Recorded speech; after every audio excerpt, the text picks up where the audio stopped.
It's a remarkable decision for him to have made when his professional ambience for 60 years was always rock and roll, says a close friend. If this doesn't make Woodland funerals trendy, then nothing will. You would have expected a funeral to match everything else in his life. After all, he partied with Jack Nicholson and Andy Warhol, and when he started his first dance halls in Leeds and Bradford, he was hiring the Beatles. The father of four died on June 7 at the age of 77 following a 10-year battle with lung cancer. He wasn't a churchgoer, so it would have been a bit hypocritical given his naughty lifestyle for him to spend eternity in a churchyard. It is also going to be a lovely focal point for his children, adds the friend. For the past decade, Stringy, as he was known to friends, lived mainly in Italy with wife at 9 years Bella, 35, and their two children, Rosabella, 4 and Angelo, 2. He didn't want people to see him weakened by cancer and he wanted to focus on his young family, says the friend. He became a devoted family man and his last wish was for a green funeral. The private ceremony will be followed by an evening reception in his eponymous club to be attended by his many celebrity pals. Additional reporting by Jane Warren _blank. Good Morning Britain presenter Susanna Reid reckons her 2013 stint on Strictly gave her the confidence to quit the BBC, after going out live on TV every Saturday to dance a paso. I'd only learnt on Monday, my riskometer was set high, she tells Radio Times.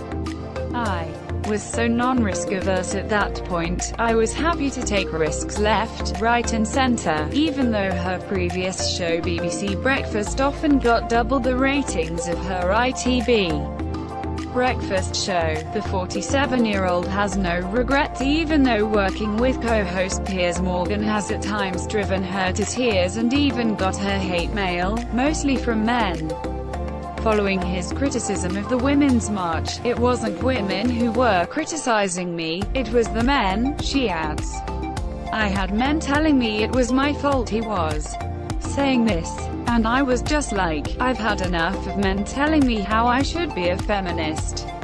I've had enough of it." Amanda Holden encouraged Jason Donovan to banish his wrinkles with Botox. The 50-year-old Aussie was being administered the injections in his larynx to help relieve voice issues and admits he also considered using it in his face.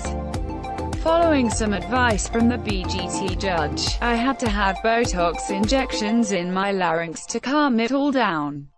Jason, who postponed his Amazing Midlife Crisis tour in February after losing his voice, tells Day. She said, "Go for it, darling. Kill two birds with one stone." I am sure Amanda wouldn't mind me saying that, we're not so sure.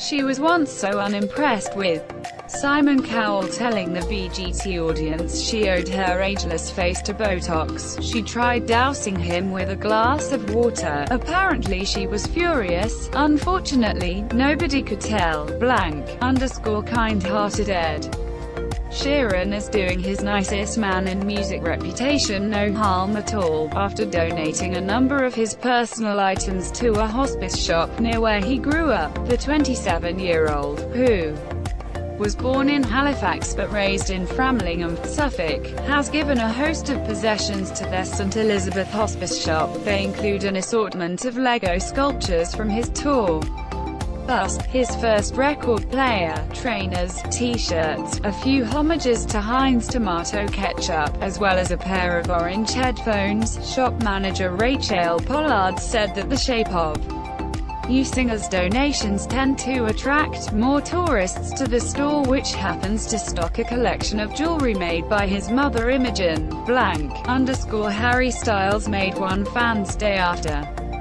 holding her flag aloft at a recent concert in the US. Performing in Philadelphia, the ex-One Directioner spotted a rainbow flag with the words "Make America Gay Again" emblazoned on the front, prompting the 24-year-old to borrow it from the lady in question, Carla Balcazar, and waved it to the audience, much to her delight. A longtime supporter of LGBTQ rights, Harry has been coy about his own sexuality, suggesting he didn't feel a need to label himself. But lyrics in his song Medicine imply he has had both male and female partners.